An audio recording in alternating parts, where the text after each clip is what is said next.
This is my Chapter 14 summary. I'm going to be doing it on physical disabilities, health disabilities, and related low-income disabilities. So the first slide I have is physical disabilities. Students who have physical or health disabilities comprise one of the most diverse groups in special education.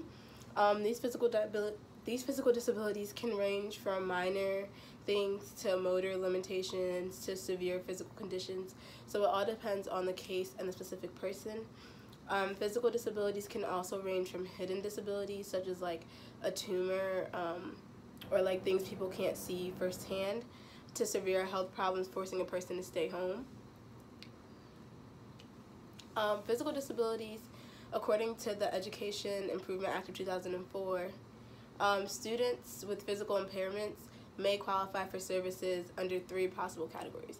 So those categories are orthopedic impairment, multiple disabilities, and traumatic brain injury. So those are just the broad categories that they set up, but there are also subcategories within that. Many children with physical and health disabilities face unique educational challenges. This can range from just simple things as their wheelchair is not accessible, or they can't focus in school, or the curriculum that they're learning isn't geared towards them, or their physical disability prevents them from being in school enough to learn the curriculum. So it can be a plethora of different things. Some of these challenges could also include appropriate assessment, so making sure that the test that they're getting or the homework that they're getting is actually appropriate for them and they feel like they can get the work done and actually learn it.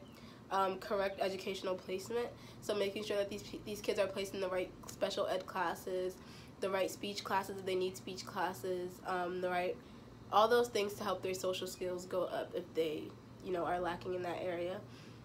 Selection of appropriate needs and use of specialized strategies. So selection of appropriate needs just means making sure that a student has what they need. So if a child is in a wheelchair, you're going to make sure they have a ramp, you're going to make sure the desk is easily accessible, you're going to make sure all their materials are close to them so they can get their work done in an efficient time frame. Students often require the use of assistive technology devices, and assistive technology devices are just any item or equipment or a product or a system that increases, maintains, or improves functional capabilities. And an example of this could be a wheelchair, crutches. What's another example of assistive technology? People who can't speak, the typing computers. So hearing aids, anything that can help somebody who's impaired, live a more functional life. And augmentative and alternative communication. So AAC basically are symbols, aids, strategies, and techniques used as a supplement or alternative to oral language. So if somebody is deaf, you're not gonna, approach them with a conversation orally. So you would use an AAC technique to, communicate with them more efficiently.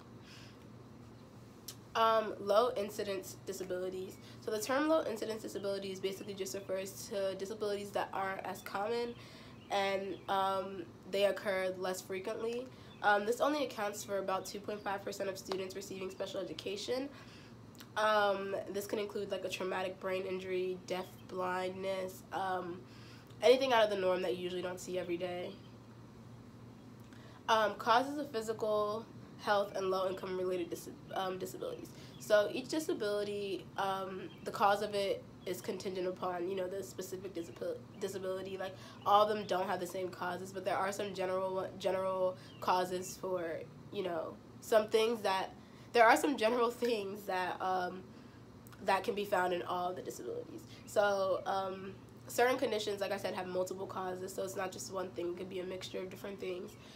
Causes could be hereditary, chromosomal, so autism, that's chromosomal. That's a bad example because it's not a physical disability, but it can be hereditary, so cancer, that could be hereditary, deaf, blind, stuff like that. But something like spina bifida, that's not hereditary, teratogenic / outside causes, so that can be just environmental things. That kind of relates more to the low income related disabilities. So that can just be environmental things, environmental factors that lead you to that disability. For example, this is just about a good example of right now, like in Flint, Michigan, what's going on right there. They don't have clean water, so that can lead to a bunch of things happening within, you know, the kids' bodies. And if one of them gained a physical disability for that, I mean, from that would be an example of environmental. Pregnancy complications / prematurity. I'm sure most people have heard this, that like premature babies are at risk for a lot of things. Pregnancy complications, this can also cause your baby to be at risk for a lot of things. That's just like a chance thing, like nobody can really determine that, and that's not based on your genes. And acquired causes, so some people can over time become deaf, or over time become blind, or over time, you know, some things can happen over time. So characteristics of physical health and low-income related disabilities. So specific characteristics of each disability depend on the specific disability. So, and it also depends on the severity and the individual factors. So individuals with severe physical disabilities may have normal or gifted intelligence. Just because somebody can't walk or they can't talk to you like verbatim, have a conversation, like that doesn't mean that they're, you know, lacking anything up here. Most people with disabilities actually have normal, you know, normal intelligence, or they're even above their level of intelligence, because they're focusing, you know, that's their strong set. If you can't walk, you know, your mind is your strong set. So that's a common myth, that people who have disabilities are all around disabled. That's not true. Impairments also often result in more absences.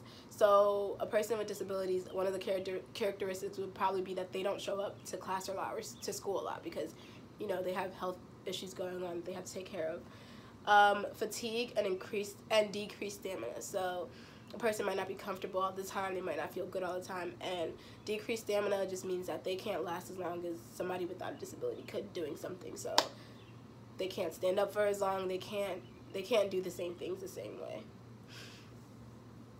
This is just an assessment. So this is how they assess the disabilities and how they can help them. So assessment and eligibility differ based on disability. So somebody who is deaf, their assessment is going to be different than somebody who has cancer. Medical documentation plays a large role. Of course, nobody's going to believe you unless you have, you know, proof that you actually have this disorder. Medical evaluation from licensed physicians with diagnosis, that is important. You need to go to somebody who is accredited, who will give you a diagnosis of your condition. Comprehensive educational assessments are performed to determine the educational effects of the disability. So each disability, they have a different assessment, and that's just to know your placement in the educational setting, to know how far along you are, you know, what you can learn, what you can't, how you can learn it, and how it can be efficient to you. The assessments are also used to determine deficit areas, so it can determine that if you're lacking in communication skills or if you're lacking in motor skills. Psychological evaluations are sometimes given depending on the scenario and if they feel, and if it's deemed necessary. Educational considerations for these students include the setting, the impact, and deciding best ways to meet individualized education needs. A big part of this is making sure that it's individualized, because these people have different disorders, so you can't use the same routine for each person. Some issues with in the field of physical disabilities, there are 3 major issues. These 3 major issues are proper assessment of capabilities and needs of students with severe physical disabilities. The second one is provision of specialized technology. Not every school district, not every county can afford to, you know, have the proper tools. And adaptations and instructional strategies. So like I said, they can't afford to have the proper tools or hire the right people. And the selection of appropriate curriculum, making sure that the curriculum matches up with the individual themselves. And that's basically it. That's my presentation. Hope you enjoyed virtually.